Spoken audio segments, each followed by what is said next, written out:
आप देख रहे हैं भायंदर संवाद।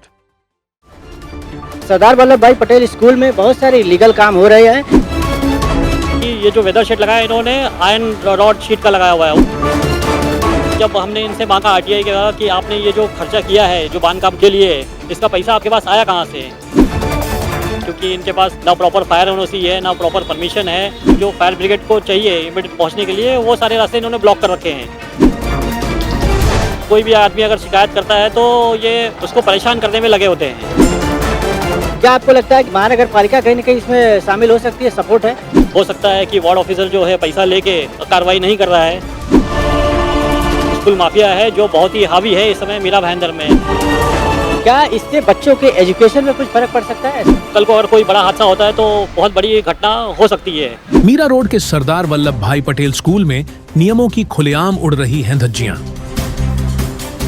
स्कूल के अंदर अवैध तरीके से बांध काम निर्माण कार्य चालू है, बिना किसी अधिकृत अनुमति या नगर पालिका की स्वीकृति के।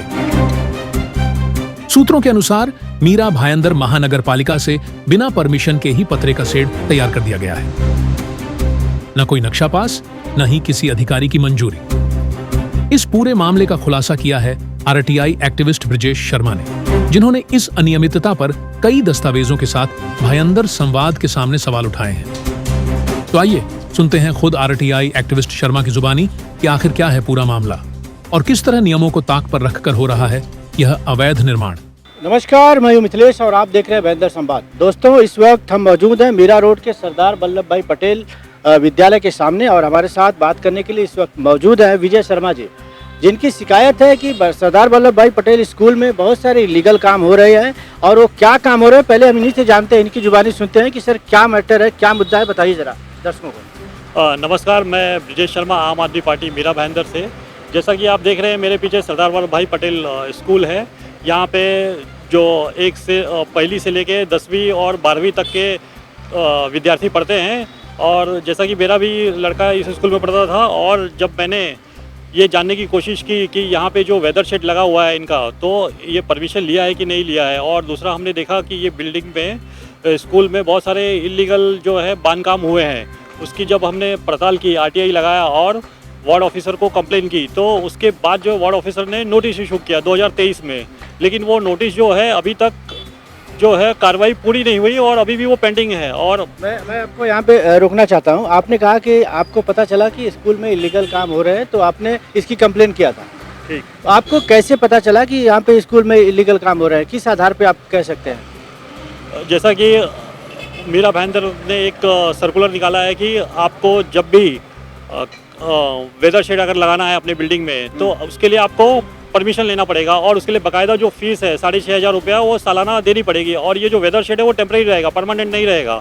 और जैसा कि आप देख सकते हैं कि ये जो वेदर शेड लगाया इन्होंने आयरन रॉड शीट का लगाया हुआ है, वो परमिशन में नहीं आता है। और दूसरा क्या है कि जो स्कूल जो बना है उसके पीछे जो है as per the town planning का जो रूल है कि हर 6 मीटर पूरा रोड छोड़ना पड़ेगा आपको, ताकि at the time of emergency जो फायर ब्रिगेड की गाड़ियां हैं वो जा सकें। तो मैं जैसा कि मैंने देखा कि जो फायर ब्रिगेड की गाड़ी जाने के लिए जो रास्ता है उसको ही इन्होंने ब्लॉक कर रखा। तो मेरे दिमाग में उस समय संशय आया कि ये ऐसा क्यों इन्होंने कर रखा है, और वहाँ पे बहुत सारे बांधकाम कर रखे थे। तो इसकी जब मैंने टाउन प्लानिंग से जब इसका सीसी लिया, और मेरे और भी मित्र हैं जिनको मैंने सीसी दिखाने के बाद जब हमने इसको स्टडी किया, तो समझ में आया कि बहुत सारे बांधकाम अंदर हो रखे हैं। तो मेरे दिमाग में एक ही बात आई कि जब हमने इनसे मांगा आरटीआई का कि आपने ये जो खर्चा किया है जो बांधकाम के लिए, इसका पैसा आपके पास आया कहाँ से, तो इन्होंने देने से मना कर दिया। ये बोलते हैं कि हम माइनॉरिटी में आते हैं, हम आपको ये सब जानकारी नहीं देंगे। तो कहीं ना कहीं ये मन में शंका जब पैदा हुई, तो हमने इसकी जो कंप्लेन है वार्ड ऑफिस को दी, और वार्ड ऑफिस से नोटिस तो इशू हो गया, लेकिन अभी भी कार्रवाई नहीं हो पा रही है। और शर्मा जी, मुझे ये बताइए कि जब भी आपको पता चला कि इलीगल काम हो रहा है, आपने इसकी शिकायत नगर पालिका में की, और ये मुझे लगता है कि प्रभाग 4 में आता है। प्रभाग 4 में कंप्लेन करने के बाद क्या रिस्पॉन्स मिला आपको, और अभी तक क्या आपको लगता है कि महानगर पालिका कहीं ना कहीं इसमें शामिल हो सकती है, सपोर्ट है? क्योंकि कोई भी स्कूल, कोई भी जब बिल्डिंग या कोई काम इस तरह किया जाता है तो बिना उनके परमिशन के नहीं होता है। अगर परमिशन नहीं दिया उसके बाद कर रहे हैं तो उनको तोड़ने का राइट है। तो अभी तक एक्शन क्यों नहीं ले पा रहे हैं, क्या रीज़न हो सकता है? देखिए, पूरा जो है वो वार्ड ऑफिसर से हमने बात की। इसके पहले वाले में जो वार्ड ऑफिसर थे, यानी 2023 का नोटिस निकला है, वार्ड ऑफिसर जो है बदली होते जा रहे हैं लेकिन कार्रवाई कुछ हो नहीं रही है। तो ऐसा मुझे लग रहा है कि स्कूल की तरफ से भी प्रशासन जो है हमारी पालिका, उस पर भी दबाव बनाया जा रहा है, या फिर हो सकता है कि वार्ड ऑफिसर जो है पैसा लेके कार्रवाई नहीं कर रहा है। तो और ये जो स्कूल माफिया जो है, मैं एक तरह से बोलूँगा ये स्कूल माफिया है जो बहुत ही हावी है इस समय मीरा भाईंदर में। आप देखिए हर एक स्कूल में कुछ ना कुछ प्रॉब्लम है, और ये जो माफिया इस समय मीरा भाईंदर में, प्राइवेट स्कूल वाले जो बहुत हावी हैं और वो नहीं चाहते हैं कि कोई भी एक्शन हो। तो उसके लिए अभी हमको, मुझे लगता है कि अगर वार्ड ऑफिसर से अगर ये कार्रवाई नहीं हुई तो हमको कानून का सहारा लेना पड़ेगा, और कोर्ट का रास्ता जो खुला है वहाँ पे हमको इस ऑर्डर को चैलेंज करना पड़ेगा कि भाई ये जो वार्ड ऑफिसर ने ऑर्डर निकाला है तोड़ने के लिए, वो एग्जीक्यूट करवा के दिया जाए। एक चीज़ मैं समझना चाहता हूँ कि क्या ये जो इलीगल काम हो रहा है स्कूल की तरफ से या किया जा रहा है, क्या इससे बच्चों के एजुकेशन में कुछ फ़र्क पड़ सकता है, ऐसा लगता है आपको?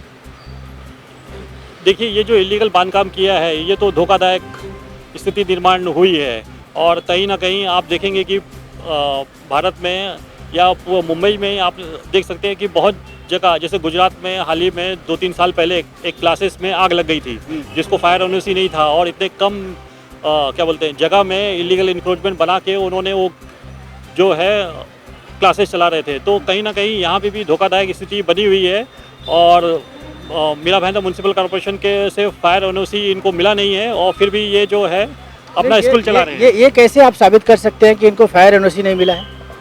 ये तो देखिए हमने भी जिस तरह से आप देखेंगे बिल्डिंग जो है, इन्होंने फायर जो जाने के लिए जो रास्ता था 6 मीटर, उसको ही ब्लॉक कर रखा है, और इसकी शिकायत हमने फायर अधिकारी को भी की, लेकिन उन्होंने आज तक कोई कार्रवाई नहीं की, और हमने आरटीआई लगाया उनको। आपने सब लिखित में जवाब मांगा उनसे सारी चीज़ें हमने आरटीआई में मांगी है, लेकिन आरटीआई में भी वो जवाब दे नहीं रहे हैं। तो कहीं ना कहीं मन में शंका हो रही है कि ये जो मिली भगत जो चल रही है स्कूल प्रशासन और कॉर्पोरेशन की तरफ से, ऑफिसर जो है काम करने से कतरा रहे हैं और एक्शन नहीं ले रहे हैं, वो सबसे बड़ा मन में शंका की स्थिति बनी हुई है। और जहाँ तक हम समझ पा रहे हैं कि अगर कल को अगर कोई बड़ा हादसा होता है तो बहुत बड़ी घटना हो सकती है, जिसके लिए कि स्कूल के जो शिक्षा अधिकारी हैं और जो हमारी कॉर्पोरेशन है वो जिम्मेदार होगी इसके लिए। हम तो अपनी तरफ से आवाज़ उठा रहे हैं, और मैं चाहता हूँ इस वीडियो के माध्यम से कि सभी लोग आगे आएँ और जो इस तरह के जो इलीगल इंक्रोचमेंट जो स्कूल में हो रहे हैं उसके खिलाफ आवाज़ उठाएं। मीरा भाईंदर से जुड़ी खबरों को जानने के लिए आप हमारे चैनल को लाइक, शेयर और सब्सक्राइब करें। आप देख रहे हैं भाईंदर संवाद।